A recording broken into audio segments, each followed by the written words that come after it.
Bien, bonjour à tous. Le sujet aujourd'hui à traiter est les pouvoirs de l'administration dans l'exécution de ces contrats.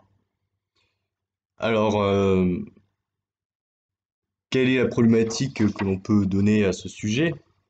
En fait, quand on a les contrats, on doit se demander dans quel intérêt ils sont pris. Ils sont pris d'une part dans l'intérêt général, donc on se place du côté de l'administration. C'est vrai. Et de l'autre côté, il faut se demander si les droits du ou des co-contractants sont garantis. C'est ça la question en fait, de fond qui se pose pour les contrats. Et l'autre sujet pose explicitement la question de la défense des garanties des co-contractants. Là, on se place plutôt du côté de l'administration. Donc, je vais commencer par lire la problématique que j'ai faite avec Gwendoline. Alors, l'exercice des pouvoirs de l'administration va se manifester tout au long de la vie du contrat. Étape par étape, l'administration démontre son rapport d'unilatéralité qu'elle entretient avec son co-contractant, affectant le principe de consensualisme contractuel. En intensifiant ses pouvoirs, toute l'exorbitance de l'administration apparaît et fragilise alors la situation du co-contractant. Mais même si ce dernier dispose de certains droits dans sa relation contractuelle avec la puissance publique, il s'avère largement contrebalancé par les nombreux leviers juridiques dont dispose l'administration pour assurer l'exécution du contrat.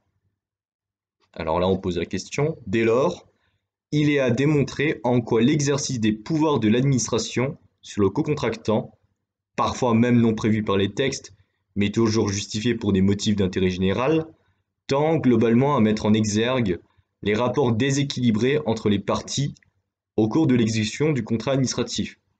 Nous reviendrons dessus plus tard, on va commencer par l'introduction. Alors, le choix de la citation de Maurice Horiou. Bon, Maurice Horiou, pourquoi? Parce que c'est l'un des grands auteurs du droit administratif, donc ça marchait plutôt bien. C'est une citation issue de l'un de ses précis de droit public, paru en 1933. Alors nous, on a choisi celle-ci. Horiou disait qu'il existe plusieurs moyens pour l'administration de remplir pleinement sa mission de service public, dont le contrat de droit exorbitant, qui est le contrat administratif portant sur le marché public. Donc les contrats sont évidemment pris dans quel cadre? Sur des marchés publics, ça va de soi. Euh, on dit que le contrat est de droit exorbitant. Rappelez-vous, exorbitant veut dire dérogatoire au droit commun. C'est du droit public qui s'applique, c'est pas du droit privé. Enfin, ce qui est pas mal avec cette citation, c'est qu'elle rappelle que l'administration, elle agit par les services publics notamment, son action administrative se matérialise par les services publics, et l'outil privilégié depuis quelques années, ce sont les contrats administratifs. Ça, il faut faire le parallèle avec les AAU, actes administratifs unilatéraux. Donc voici pour le bloc de citation. À présent, on passe au bloc de définition. Donc, il est utile de rappeler la définition de l'administration. L'administration peut se définir comme l'ensemble des services qui sont chargés d'assurer le bon fonctionnement d'un État. Donc pour assurer le bon fonctionnement, il faut une ligne directrice, il faut des valeurs. Cette valeur, c'est l'intérêt général. L'administration agit dans l'intérêt général. On rappelle que les contrats administratifs constituent le deuxième levier juridique important en parallèle des AAU. Il faut dire que les contrats reposent, et quels que soient les contrats reposent sur un échange de volonté avec une ou plusieurs personnes, ce qu'on appelle dans ce sujet ici le co-contractant. Il faut noter que le co-contractant, il peut être à la fois public ou privé. Donc il faut se demander quelle est la nature juridique de ce co-contractant. Alors pour ce devoir, puisque on est dans les pouvoirs de l'administration, l'idée c'est de montrer la puissance de l'administration. Donc on rappelle que ce régime juridique des contrats est globalement favorable à la puissance publique, tout en rappelant, en nuançant bien sûr, que le contractant dispose de plus en plus de droits afin de le défendre, afin de garantir une protection contre d'éventuels excès de l'administration, au-delà de ses prérogatives, au-delà de son pouvoir. Donc, on n'a pas vu cela en cours, mais il y a des matières de droit concernant les marchés et la commande publique. Il y a des codes qui s'intensifient, qui se développent. On parle de phénomène de contractualisation de la sphère publique. Donc voici le bloc de définition, grosso modo ce qu'on peut dire. On va passer maintenant à la mise en tension. Donc, comme on l'a dit dans la définition, les contrats reposent sur l'accord de volonté des deux parties. Il y a la notion de liberté contractuelle, oui, mais les deux parties se mettent d'accord sur des termes et la liberté, elle n'est pas absolue, elle est codifiée dans les termes d'un contrat. Il y a donc échange de volonté entre les parties, qui théoriquement sont sur un même pied d'égalité. En réalité, dans ce devoir, on va plutôt montrer que les pouvoirs sont en faveur de l'administration. Alors, qu'est-ce qui se passe en cas de mauvaise exécution du contrat? Normalement, il est annulé, le contractant peut le contester, ou l'administration peut se retirer. La faute peut venir des deux côtés, soit de l'administration, soit du co-contractant ou des co-contractants. Et alors, justement, puisqu'on dit que le co-contractant, il peut contester, ça montre bien que ce n'est pas un rapport unilatéral comme les actes administratifs unilatéraux. On peut dire, dans ce cas, que le contractant dispose lui aussi d'un droit de regard sur la bonne exécution du contrat. Et pourtant, évidemment, quand il s'agit de contrats administratifs, bien souvent les rapports sont déséquilibrés. Et qui, en réalité, regarde la bonne exécution du contrat, c'est pas le contractant, c'est l'administration, c'est la puissance publique. Et pourquoi y aurait-il un déséquilibre? On en revient à la définition même du contrat. C'est un outil juridique afin de servir l'intérêt général. Donc, les citoyens ont tout intérêt à ce que l'administration soit un peu plus puissante pour que le contrat arrive à terme. Alors, je vais maintenant revenir sur le bloc de problématisation. Donc, je cite, « L'exercice des pouvoirs de l'administration va se manifester tout au long de la vie du contrat. » Ça veut dire que du début, au milieu, à la fin, la puissance publique va pouvoir contrôler l'exécution du contrat, que le contractant remplit bien ses missions. Et il peut lui donner des ordres, et il peut lui donner des directives, et il peut lui dire de changer, etc. Donc, le consensualisme contractuel, évidemment, peut être heurté dans une certaine mesure, si c'est que l'administration qui dicte le ton d'un contrat. Donc on voit bien la manifestation de l'exorbitance de la puissance publique. On rappelle dans ce bloc de définition que le contractant dispose de droits, de garanties, mais ce n'est pas l'objet de notre devoir. Donc la question que nous on se pose, c'est celle de savoir en quoi il est justifié qu'il y ait des déséquilibres entre les parties et pourquoi l'administration agit de telle sorte. Pourquoi y a-t-il un déséquilibre dans l'exécution même du contrat administratif? Voilà, donc comment répondre, une proposition pour répondre à la dissertation, les pouvoirs de l'administration dans l'exécution de ces contrats. Alors, pouvoir, vous savez tout ce que c'est, hein, j'exerce un pouvoir sur quelqu'un, bon, l'idée est là, hein, on la connaît tous. Alors, on va passer à présent au titre, donc je vais les citer dans un premier temps. Alors, le grand 1,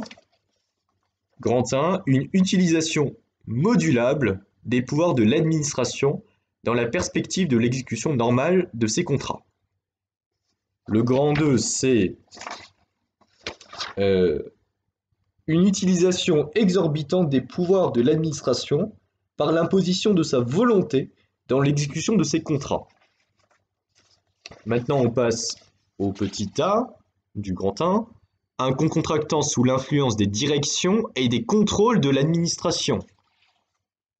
Ensuite, le B, une utilisation du pouvoir de modification unilatérale motivée pour moduler l'action administrative de la puissance publique.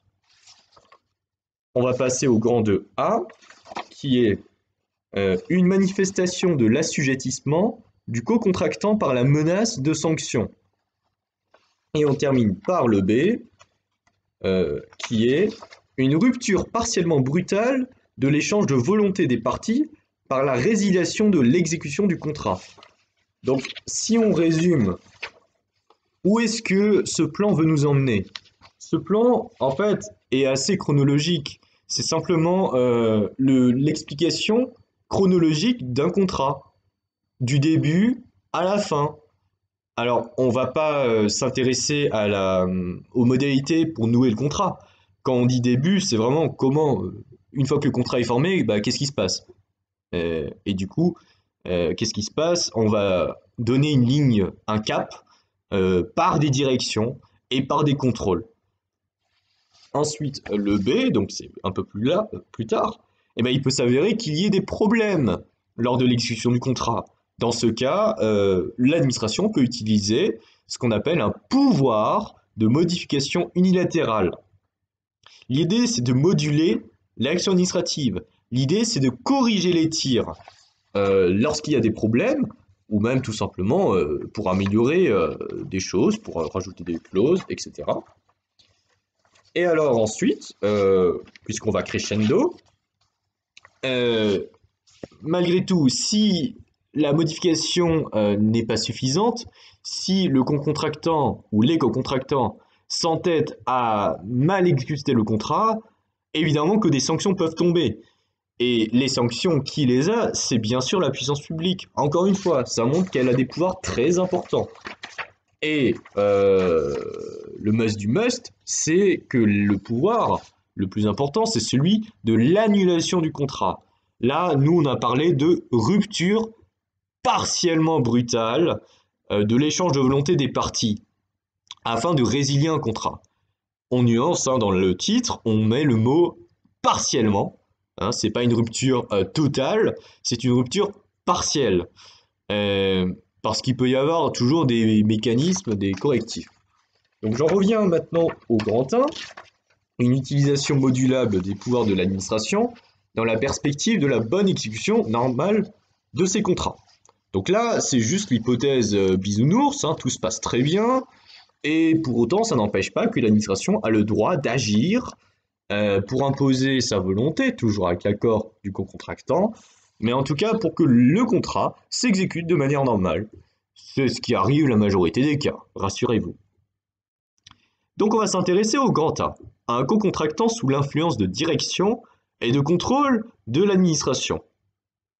Donc dès le départ, on voit qu'il y a un problème, qu'il y a un rapport d'inégalité entre les deux parties, puisque qui va donner les directions? C'est l'administration. Elle va donner des directives, elle va donc préciser les modalités d'exécution du contrat. Je veux que tu peignes le toit avec du rouge, je veux que tu cloues certaines choses de telle manière, etc. Donc ce sont des ordres directs qui sont adressés au service, au contractant. Alors évidemment, quand je dis je veux que tu nettoies le toit en rouge, c'est clair, c'est explicite, c'est un ordre explicite, c'est ce qu'on veut. Par contre, si je dis je veux que le toit soit de bonne qualité, c'est flou. L'administration ne peut pas pleurer si le contractant il a une libre appréciation et qu'il fait mal son truc. C'est flou comme ordre. Il faut que l'ordre soit non équivoque. Ça, c'est une première inégalité qui peut s'observer. Deuxième inégalité qui peut s'observer, c'est le pouvoir de contrôle. Le pouvoir de contrôle, donc on contrôle la bonne exécution, qu'une tâche soit bien exécutée. Hein, j'ai bien cloué les trous comme il le fallait, selon les modalités du contrat. Et en quoi consiste ce contrôle? Quel est l'intérêt du contrôle? L'intérêt de ce contrôle, c'est simplement d'encourager le contractant à remplir ses obligations. Parce que s'il n'y avait pas de contrôle, il ferait ce qu'il voulait. C'est pas l'objectif, il faut qu'il exécute son contrat. c'est une manière encore amiable de régler des difficultés qui se posent aux parties lors de l'exécution du contrat. Le problème, c'est que le contrôle, il peut tantôt être positif, tantôt il peut être négatif.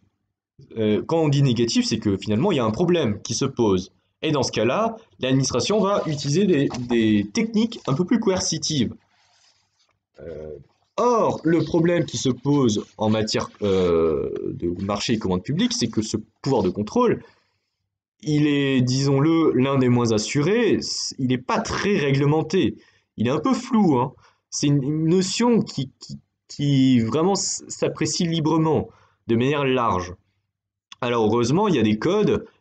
Nous, on a utilisé l'exemple du CGCT, Code général des collectivités territoriales, qui réglemente ce pouvoir de contrôle.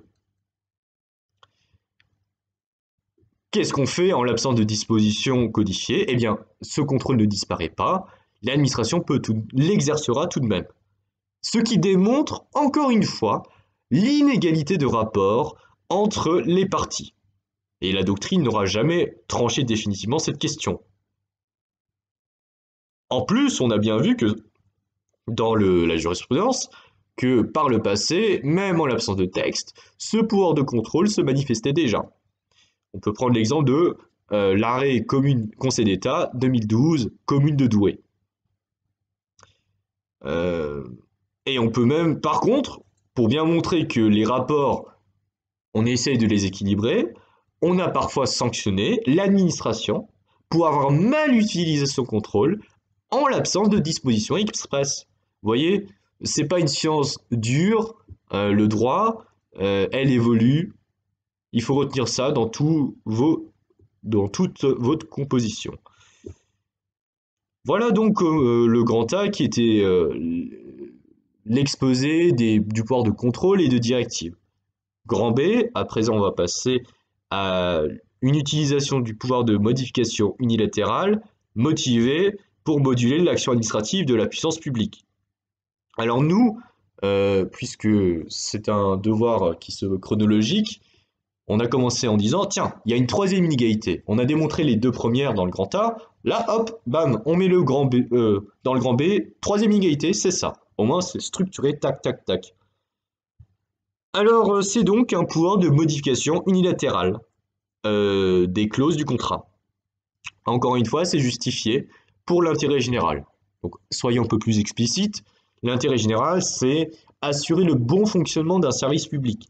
Rappelez-vous les lois de Roland qui sont en 1930, qui régissent le service public, principe d'égalité, principe de mutabilité et principe de continuité des services publics. Bah là, c'est pareil, il est question d'assurer ces trois principes.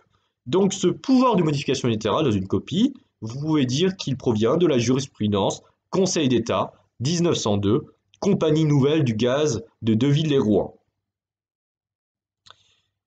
Ensuite, on peut mentionner aussi l'arrêt Conseil d'État 1910, Compagnie générale française des tramways, qui précise, évidemment qu'on peut modifier, mais qu'on peut y apporter des corrections nécessaires. Donc au choix, vous choisissez l'une des deux jurisprudences, ça va très bien. Ça, c'est une grosse différence avec le contrat privé. Le contrat public, administratif, lui, il peut prévoir des modifications à tout instant. Et ce, d'autant plus que la jurisprudence ne cesse de rappeler que ce pouvoir incombe à la puissance publique, pas à la personne privée. Donc ce sont des règles qui sont d'ordre général, qui sont applicables à la plupart des contrats administratifs.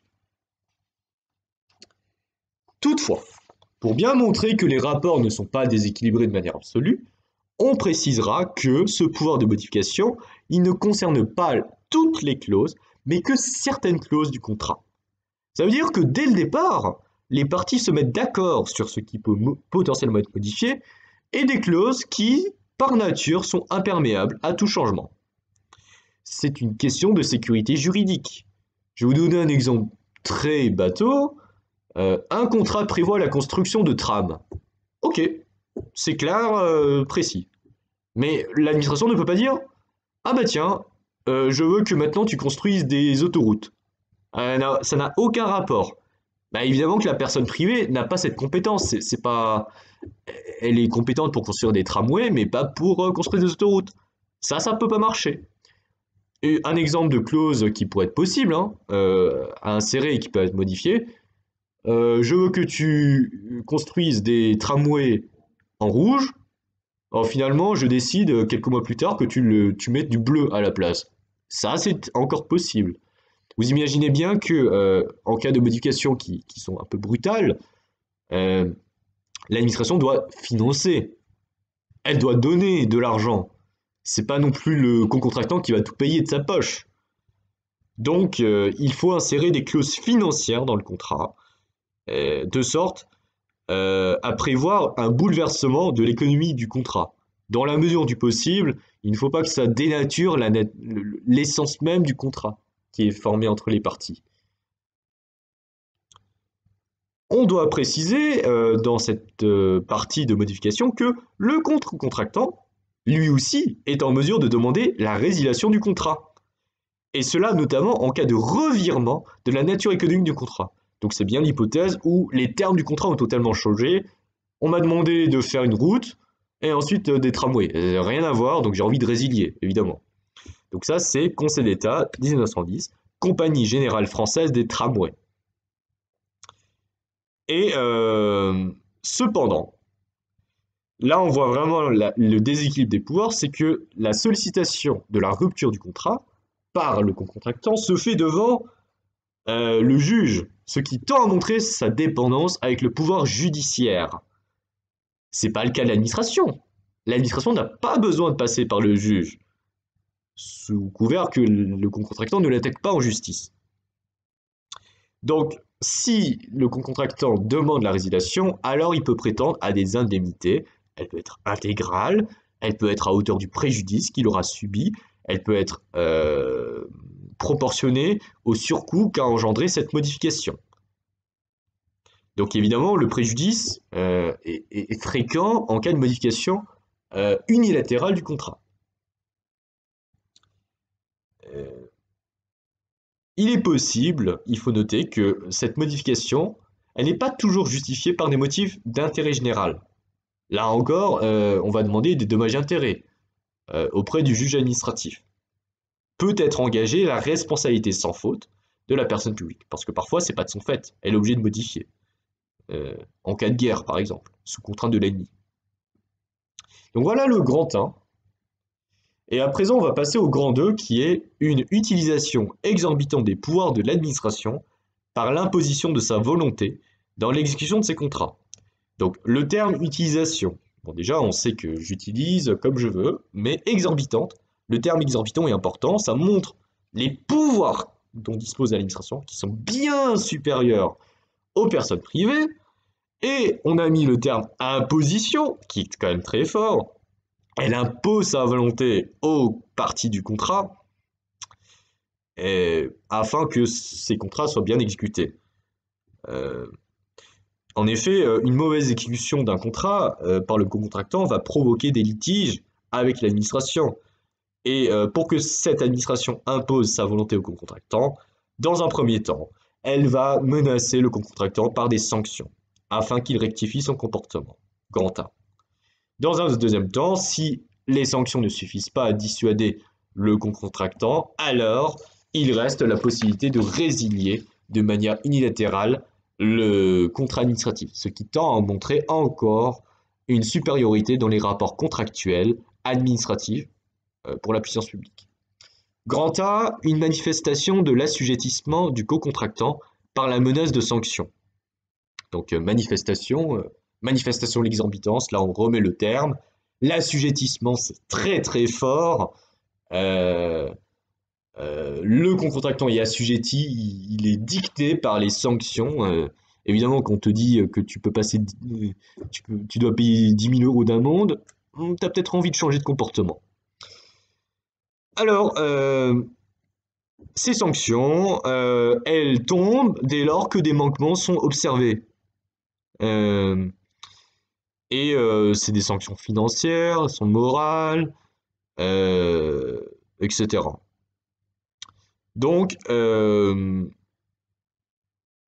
On peut dire que depuis la jurisprudence Delplanque, un contractant qui ne respecterait pas ses obligations contractuelles peut faire l'objet de sanctions autres que celles prévues par le contrat.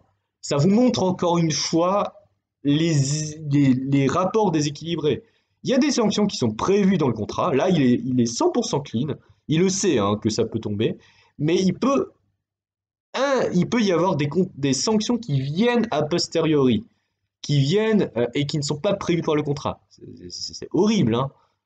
Donc, vaut mieux exécuter bien son contrat. Hein, sinon, on peut se voir infliger plus que ce qu'on pensait.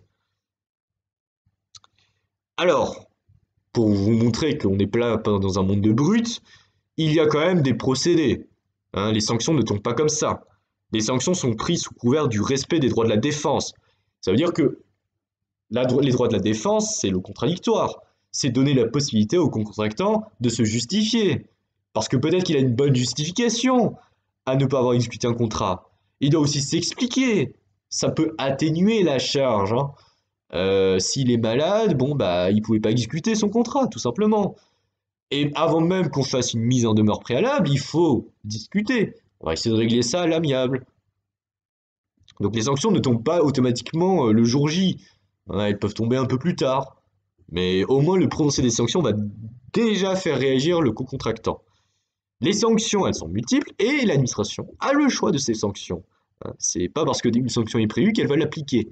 Elle a le choix, en fait, parmi celles qu'elle a prévues et parfois celles qui ne sont pas prévues pour le contrat. Elles peuvent être d'intensité variable, hein, des petites sanctions financières, 5 euros à 10 euros, à très lourdes, 100 000 euros. Voilà. Mais l'idée pour l'administration, encore une fois, n'oublions pas que c'est celle d'assurer le contrat. C'est l'intérêt général. Donc, l'idée, c'est d'encourager le contractant de reprendre l'exécution normale des termes du contrat. Les sanctions devraient suffire à elles seules à forcer le contractant à réexécuter normalement le contrat. Pénalité, amende automatique, les sanctions sont multiples. Ce n'est pas l'objet de notre dissertation. Les sanctions peuvent être coercitives en cas de carence, parce qu'il peut y avoir des fautes, mais il peut y avoir des carences. Donc carence, une omission, un oubli, volontaire ou non. Mais dans tous les cas, on sanctionne. C'est une sanction objective. Même justification, hein, l'idée c'est d'astreindre le contractant de reprendre au plus vite l'exécution normale du contrat. Je ne rentrerai pas dans le détail, évidemment que au niveau financier, les frais peuvent être considérables hein, pour le contractant. On peut terminer cette partie en parlant des sanctions résolutoires. C'est certainement les sanctions les plus fortes, et là, elles interviennent en cas de faute grave de la part du co-contractant. L'administration peut prendre des mesures résolutoires à l'égard du co-contractant. Et elles vont aboutir parfois à la résiliation du contrat, sans aucune indemnisation pour le co-contractant. Donc là encore, ça montre les rapports d'unilatéralité en défaveur du co-contractant. Voilà, et sanctions qui peuvent être librement prises par l'administration. Nous terminerons donc ce devoir avec un grand B, une rupture partiellement brutale de l'échange de volonté des parties par la résiliation de l'exécution du contrat. Donc là, partiellement, hein, on a dit, hein, pour nuancer, brutal tout de même, parce que le contractant ne s'attend pas à ce que le contrat soit dissous, qu'il y ait une résiliation, quand bien même il aurait fauté, il a quand même un intérêt, hein, il est toujours payé en fait, même s'il exécute mal son contrat. Donc aucun intérêt pour le contractant qu'il y ait une résiliation, a priori. Donc là encore, on a structuré un devoir. Là, on dit dernière égalité. On va vous la présenter. Donc c'est les rapports inégaux à la fin du contrat entre co-contractant et administration. La résiliation peut être prématurée, donc c'est une mise à fin du contrat, et elle intervient même en cours d'exécution du contrat. C'est pas à la fin qu'on résilie. Là, on peut déjà résilier dès l'exécution du contrat, au moment du contrat, pour tout type de faute contractuelle, donc de la petite à la grande faute. La résiliation est donc brutale en ce sens-là. Et cette résiliation peut être prononcée par voie réglementaire, par un arrêté, par un décret, par une circulaire. La résiliation, évidemment qu'elle est encadrée, elle ne peut pas être faite n'importe comment, pour autant que la résiliation peut parfois être prononcée sans texte, sans disposition expresse. Euh, Lorsqu'on dit qu'elle est encadrée, c'est parce que cette résiliation doit être motivée pour des motifs d'intérêt général. Je n'ai pas résilié, moi, État, un contrat parce que je n'aime pas la tête de quelqu'un. Non, je dois dire, je résilie le contrat parce qu'il a mal exécuté le contrat, parce qu'il se lève à 8 heures du matin alors qu'il devrait être à 6 heures sur le chantier. Là, il y a une mauvaise exécution, ça compromet l'intérêt général. Il est possible que le juge administratif, donc intervention du pouvoir judiciaire, intervienne pour apprécier cette résiliation. Donc il peut opposer son refus à l'initiative de résiliation du contrat par l'administration. Qu'est-ce qui se passe si l'hypothèse où la résiliation a lieu? L'indemnisation peut être soit intégrale, elle peut être soit partielle. Euh, et c'est en ce sens qu'on dit que la résiliation n'est que partiellement brutale, puisqu'il y a parfois une petite indemnisation pour le contractant. Donc on va lui rembourser ses dépenses, on va lui rembourser ses investissements et le manque à gagner. Le temps que lui, il avait exécuté ce contrat, il aurait pu exécuter un autre contrat. Il y a un préjudice. Il a une perte de chance, dit-on dans le jargon. Euh, on peut dire aussi que l'exorbitance n'est en rien absolu, puisque les règles d'indemnisation, en fait, elles peuvent être prévues entre les deux parties. Euh, il peut y avoir des libéralités, le consentement de dons. Voilà, l'administration peut accorder des dons, de l'argent, gratos, au contractant. On termine comme ce devoir en rappelant que la liberté contractuelle, elle est plutôt en faveur de la puissance publique. C'est pas vraiment une liberté, en ce sens-là. Vous pouvez défendre les deux points de vue. Même dans l'arrangement à l'amiable, eh bien, l'administration pourra insérer des clauses euh, qui fait que parfois, elle n'est tenue à aucun remboursement. Euh, Au-delà du préjudice qui est constaté, elle ne va pas payer plus. Juste le préjudice, rien que le préjudice. Euh, Et il y a tout type de moyens de régler, de faire des clauses, c'est pas l'objet du développement ici. Voilà, en espérant que cette vidéo vous aura aidé pour vos révisions. Bon courage à vous!